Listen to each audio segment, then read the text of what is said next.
I wanted to make a detailed video on how to properly select what tire pressure to run your truck and potentially your trailer at when you're using it. There is a lot of misinformation surrounding this subject, and I wanted to squash those bits of misinformation so that it doesn't get you in trouble or cause you bad tire wear or poor handling performance. I'm going to do a combination of voiceovers and also showing a piece of paper that you can use to write down your weights and properly calculate what tire pressure you should run. So hold tight, and hopefully you enjoy it and learn something. I want to apologize for any electronic feedback that you may hear. I'm editing it and I'm hearing it. I'm not hearing it in the original audio, so I have no idea where it has actually come from, so I have no way of knowing what it's going to sound like on YouTube.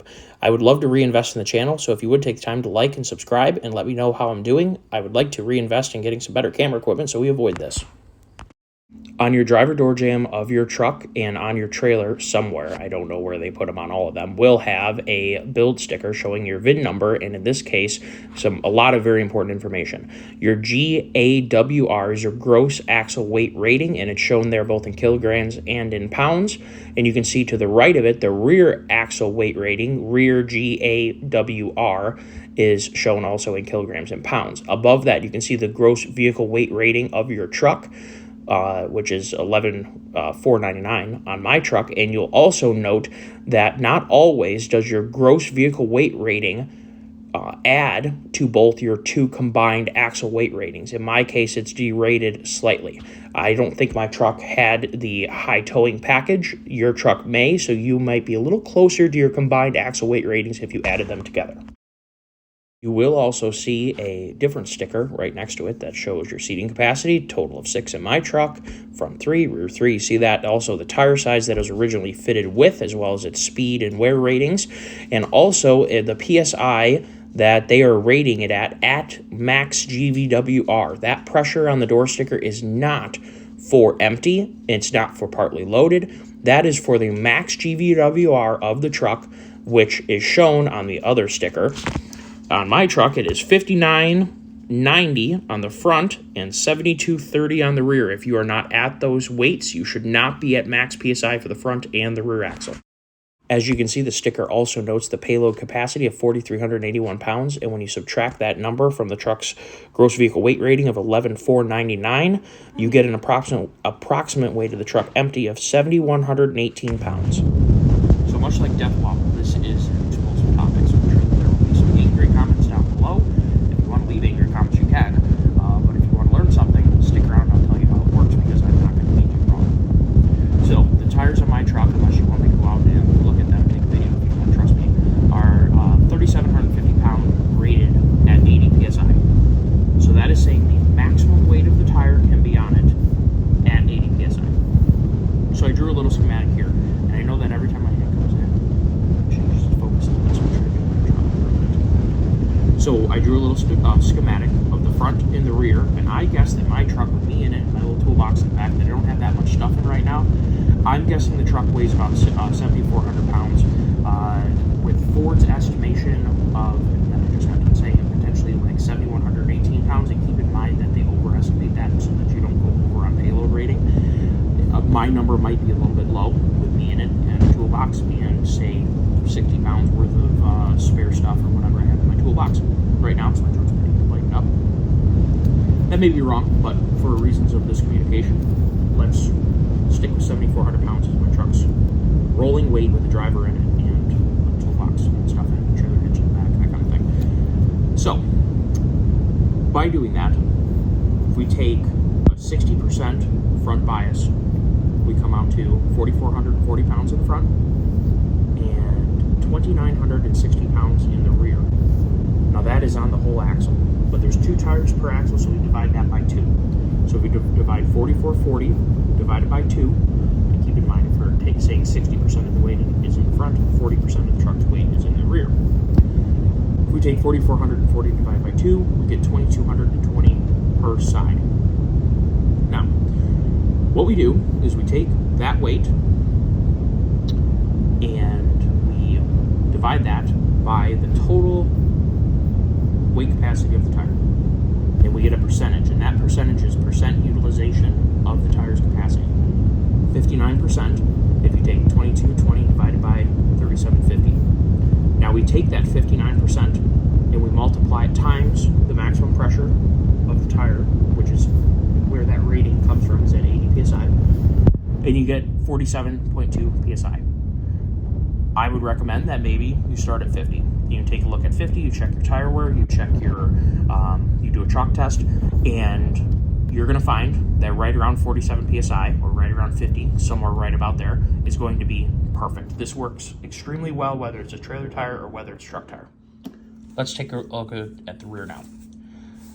4440 plus 2960 is 7,400 pounds. 60 front, 40 rear. If you divide 2960 divided by 2, you get 1480 and 1480. You could break this down to a per tire rating. If you want to bring it to a scale or use 4 independent scales, you could do that if you want to be that precise. But I'm just telling you, pickup trucks do not need to be that precise. If you divide 1480 divided by 3750, you get 39% utilization. And in theory, you could run 31.2 psi, and that would be very close to the right psi. Now, I'll tell you right now, I don't run it that low. Not that I can't, and when the truck is empty, you can clearly see about 2 inches or about 1.5 inches of the outer part of the tire that isn't really getting any weight put on it. The tire is overinflated at, say, 50. I commonly run 50 psi front, 50 psi rear when the truck is empty, and I may air up to 52, 53 in the rear when I'm towing heavier, and we will go through, we'll get to that in just a second. So, not that I'm saying you should run at 31.2, but keep in mind, pickup trucks have a known flaw of being extremely light in the rear, so this is probably almost exactly very realistic. Until you start putting weight in the bed, and until you start putting weight on a trailer tongue or onto a fifth wheel, the rear axle of the truck is doing very little. So when people put sandbags in the back of their truck, or people even put engine blocks in the back of their truck in the wintertime to maintain traction in the rear, this is why. Now, before we move down farther, I want to talk about a couple things. The relationship between the rim width and the bead width of the tire, which has a relationship with the tread width of the tire, which is wider than the bead width, is going to play a role in how the tire conforms to the ground depending on the weight. There is a spec for the expected or the recommended rim width compared to the tire bead width, which is the consequence of the width of the tire. People do run 12.5 tires on 7-inch wide wheels, like original wheels that would come on, say, a 90s or 2000s Ford, Chevy, Dodge truck are generally about 7 inches wide. They may be 7.5, generally about 7. They're usually 16 by 7s. Dualies, generally about 6.5 inch wide wheels. They tend to run skinnier tires, like 225, 245s on a dually. Whereas I've even heard people say you can't run 285s on a stock 7-inch wheel from like a GMT 800 truck. So those 16 by 7 aluminum, those really good looking wheels that GM had from 01 until 07. And it may even be 2099, but I don't think that they had those nice wheels then. I think they're made by Alcoa, good looking wheels. Ford also had really nice looking aluminum wheels and steel wheels that were about 7 inches wide. I've heard people say you can't run 285s. I have many tens of thousands of miles, no issues.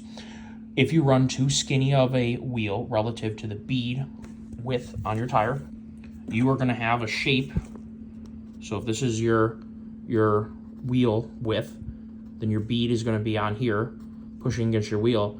Whoopsies, I wasn't even pointing at. You're going to have a little bit of a dome to your tire. So you're going to run kind of in the middles, and you will find that you're going to blow the middles out of the tires if you're running too wide a wheel, or too wide a tire, too wide a bead width on too skinny of a wheel. I've never seen them blow off the bead doing that, even when you air them down.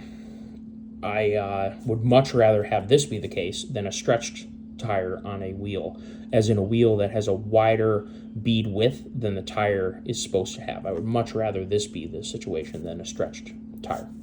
I found this to be safer without any troubles, so I wouldn't worry about putting a 285 or even a 315 section width tire on a 7-inch wheel. It's been done. It may look a little squirrely. Sometimes you have a little bit of this going on. You may need to air the tire down a little bit more to get a more flat contact patch. Moving forward, coming back into 2023 instead of talking about old trucks. The front of my truck is rated, as you saw, at 5990 is the gross axle weight rating. And Ford recommends on the front axle at max GVWR to have 60 psi. If you do the math between 5990 and 3,750 pounds per tire, so 3,750 times 2, you will find that that almost exactly works out to be 60 psi. It comes out to, I think, 63 psi if you use this number right here. Now, we already pointed out that this number plus this number is 13,000 and something, and my truck is rated at 11,499. The truck has more axle on it and has more tire on it than its rated gross vehicle weight rating capacity. That is not uncommon. It is extremely common to have more tire and more axle than the truck needs, because it makes sure that there's a little bit in the bag that you're not going to be breaking things by using the truck at its rated max. That is not unusual, and I've seen things circulate around the internet that tires are the limitation of the truck. Usually they're not, and I'll tell you right now, these new vehicles with 20s and their 275 section 20s, they are extremely strong tires. 3,750 pounds is an extremely strong single wheel tire. If you have 4 of these, you have enough GVWR for 15,000 pounds. So a F450 could be fully satisfied with 4 of my factory single wheels or single tire setup. So there is a lot of tire capacity here. There's a lot of axle capacity. We're not using several hundred pounds of the front axle.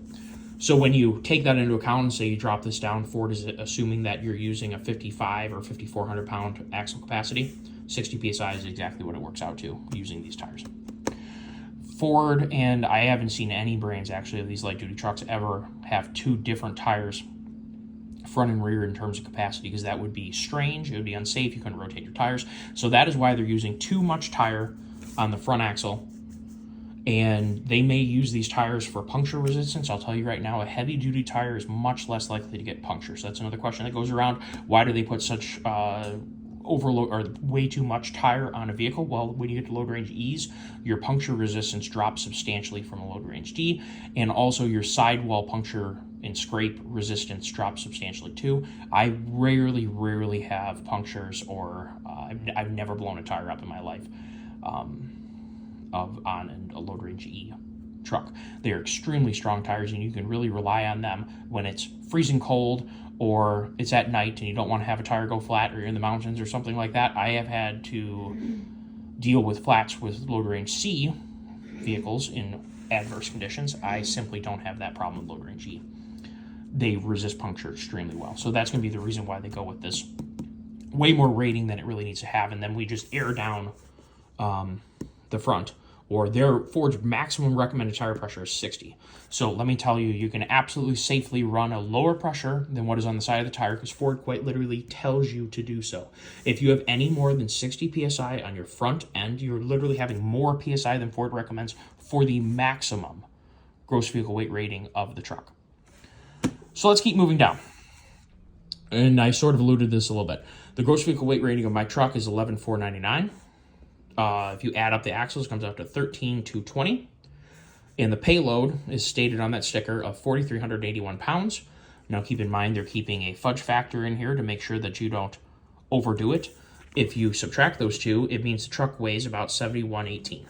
If I had to guess, straight up looking at the truck and knowing what I do about vehicles, having weighed a lot of different vehicles, my bet is my truck weighs about 6,900 pounds without anybody in it. And the reason why they have this, the way it is a little bit of fudge factor to make sure that you don't actually accidentally go over by putting exactly 4,381 pounds, and then suddenly you're over the gross vehicle weight rating of the truck. So they're underestimating in some situations and overestimating some situations to keep you safe. Now, let's just say you hook up to a standard conventional trailer and you add 1,500 pounds of tongue weight to the back of the truck. It's a pretty decent sized trailer, a decent equipment trailer that you're loading properly. Maybe not a huge dump trailer, but a decent sized dump trailer. For sure, any camper you're going to find that's set up properly is going to be right around 1,500 pounds of tongue weight. So let's do that. 1,500 pounds, and we're only talking about the rear end of the truck right now because when you have a conventional hitch, generally speaking, you're probably not going to put almost any weight on the front of the truck, and if anything, you're going to remove weight from the front of the truck, and your rear end is going to get heavier. So, let's just say you had 750 pounds to the rear of each tire, or you had 750 pounds each tire. So we had 1,480 before, plus 750, comes out to 2,230 pounds. 2,230 pounds divided by 3,750, which is the maximum tire rating, is a 59% utilization, which just happens to be exactly what the front of the empty truck is. 80 PSI times 59% is 47.2. 50 PSI works great. So if you have a good sized conventional trailer and you have a decent amount of tongue load, 50-50 works great. That's why I run 50-50, because I can just hook up to a trailer and go. And if I want to have a little extra fudge factor in there, 50-55 works extremely well for my 2023 Super Duty. It also worked well for my 2019 Super Duty. That 50 and then 55 in the rear is a great setup. Now, let's just say you have a big fifth wheel or a gooseneck that you are loading up decently. The truck, remember, has a 4,381 pound payload. So if you put 3,000 pounds in the rear, presumably with a fifth wheel and a gooseneck, you may put a little bit in the front, but we're just going to talk about the rear right now because you can do this exact same math on the front. Let's just say you think you put 800 more pounds in the front. You can just simply do the same math we're doing right now. You take your 2220, add 800 pounds to it, simply do your percent utilization calculation, multiply 80 times whatever the percent is, it'll give you your percentage. You can go ahead and do that yourself. I wanted to make sure that you knew how to do it, and this gives you an extremely good starting point. Well, let's talk about the rear. Let's say we put 3,000 more pounds in the back of the truck. So 1,500 pounds per tire, 1,480 plus 1,500 pounds is 2,980. 2,980 divided by 3,750 is 79% utilization. 79% times 80 is 63.5 PSI. When I'm towing, no, I don't own a gooseneck, and I don't own a fifth wheel. I someday would like to have a fifth wheel camper to both use on the channel and also take my family around, and I think it'd be a great way to test the towing capability of a vehicle. I'd like to have the channel grow to that point where we might be able to do that. Until then, I don't have a fifth wheel, and I also don't have a gooseneck equipment trailer. Someday I would like to have one, so I don't necessarily have that much extra tongue load. My trailer is bearing the weight of, say, the Mini on it. The combination probably weighs about 17,000 pounds behind me. Not very much of that is going on to the front of my truck, probably right around that 1,500 pound mark. And if it gets too much more than that, you're getting to have a pretty overloaded conventional trailer setup where the front or the rear of the truck is going to be on the ground and the front end is going to be up in the air. You might have 2,000 pounds with, say, the dump trailer extremely loaded. That is getting to be an extremely heavy conventional trailer. So this is strictly looking at gooseneck and fifth wheel. So 65 PSI, let's just call it. If you put, let's just say 52, 53 in the front and 63.5 in the rear, or actually Ford technically says, I just got done saying that you shouldn't be anything over 60.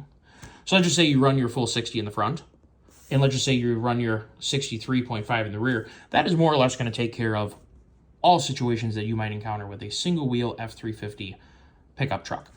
If you have more, you're going to start encroaching on your payload capacity of your truck by the time you add a couple coolers, kayaks, your kids, your better half, yourself, your toolbox, and your hitch. If you have a fifth wheel hitch, they usually weigh 200 pounds. So that is also eking into your payload capacity. So I wanted to pick a number that was realistic. So 63.5, round it to 65 if you want to.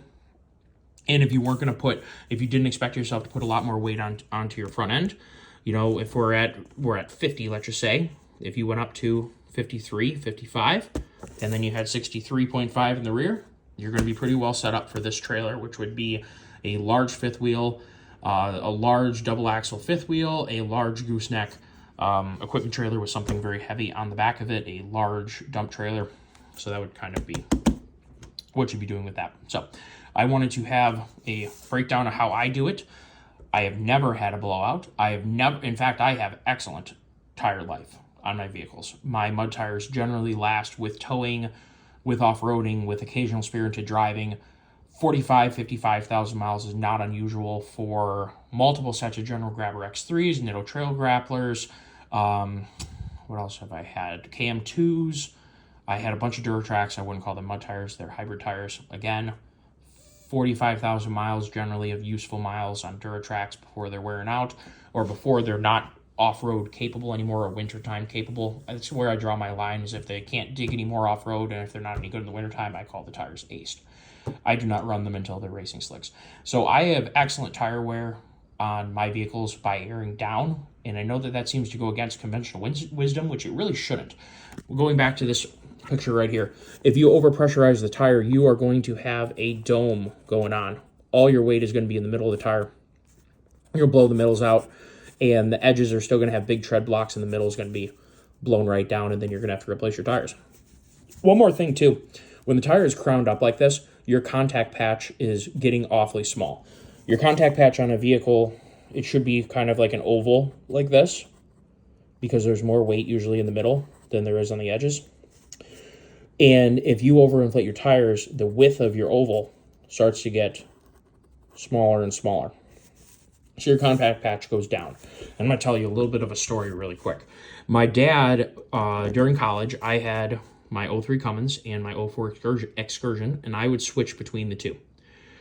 And the reason for that was I needed to service them, I would off-road them, and I would wheel them all weekend. So usually after about 2 months of 1,000 miles a week, at least, plus wheeling on the weekends, I would have broken something after a couple months, like a U-joint or ball joints would get womped out, or maybe a tie rod end needed to be fixed, whatever. And I would switch vehicles with my dad, and he would usually, because my dad likes to fix things, he would usually fix them if I wasn't going to do them. Very nice of him, so it let me go and play with my friends on the weekends, because I worked extremely hard either at work or at college during the week. And I would drive the other truck. And in that meantime, he would drive the truck that was getting fixed, let's just say. My Excursion's Duratracs were way ending their useful life, and my dad thought he was helping, because my dad is my dad, and for some reason went to a junkyard, and he bought a used set of dually tires. They were 235 75R16s, I think, and they came off of a Ford dually. I have no idea why he put them on there. For some reason, when the tires got swapped onto my deal, they said 80 PSI on them, and the tire the tire store that did it jacked them up to 80 PSI. So they were maxed out on an empty truck, and the Excursion, it was a V10 Excursion with me in it, weighed about 7,900 pounds. Or excuse me, 6,900 pounds is what it weighed on a scale. I've scaled it numerous times with just me in it, and maybe a couple things in the back. I usually had a little tool thing in the back of the truck. Pretty light truck, fairly light truck for an 8-lug. Excursions aren't as big as everybody says. So they were fully aired up to 80 PSI. And I got the truck back. Now, my dad commutes to his shop, which he's mostly doing between crawl speed, as in 5 miles an hour in traffic, to 25 miles an hour. I don't think he ever took the truck on a highway. Well, what did I do? I left his house too late after watching Deadliest Catch with him until probably 10 o'clock, went and took the truck back to, I went to Kettering and Flint, so I drove back up to Flint. And as soon as I got on the highway and edged it over about 50 miles an hour, the thing was literally doing a tank slapper back and forth. So that was pretty scary. So I slowed her down, got it back under control, and I'm not even kidding you. When you touched the wheel, the truck shook back and forth and weaved. The rear end was literally leading the truck. So I pulled over on the side of the road, and I looked at the tires. And number one, that's when I kind of noticed, I knew he had gotten a replacement set of street tires for me, which I didn't want. But it was very nice of him for doing that, because the Duratracs had probably 7 plugs per tire, and they were really worn out and really scary, and it was nice of him to do that. However, these tires were not safe for my truck at all, and they were overpressurized. I aired them down to, I think, 50 PSI on the side of the road, and because I could literally see how ballooned out they were a mess. Now, keep in mind, a 235 and a 7-inch wide wheel is not that scary. They were too skinny, but they were... that's not too scary. What is scary is the 80 PSI.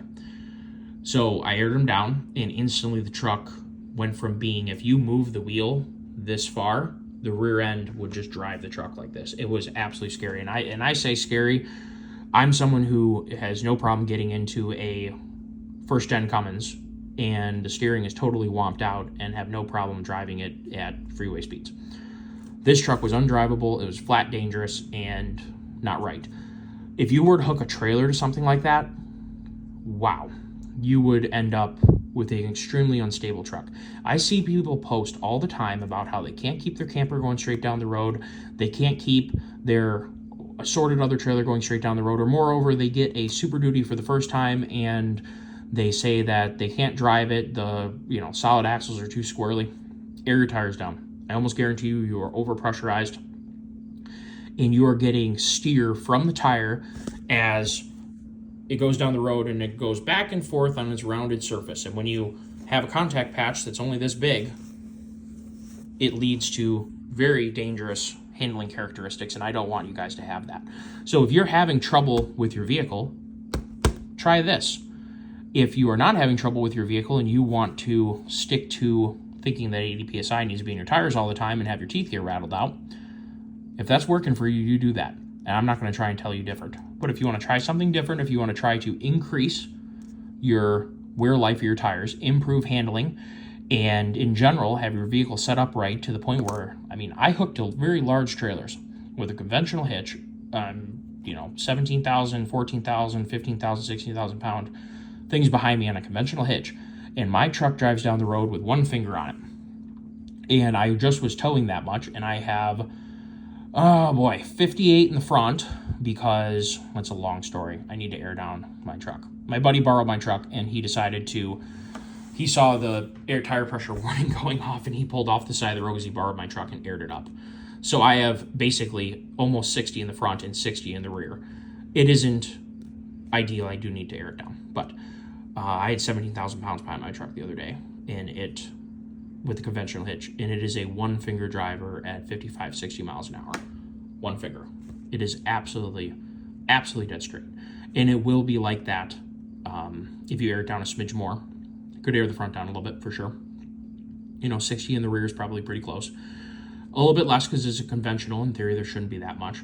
58, if you got a heavy conventional, 50 is going to work with a light conventional or a medium conventional. 58, 55 is probably a good rear for that kind of setup. So I am not having handling issues. I do not have tire wear issues. I have 14,000 miles on these Bridgestones that came on my F350, and they look great.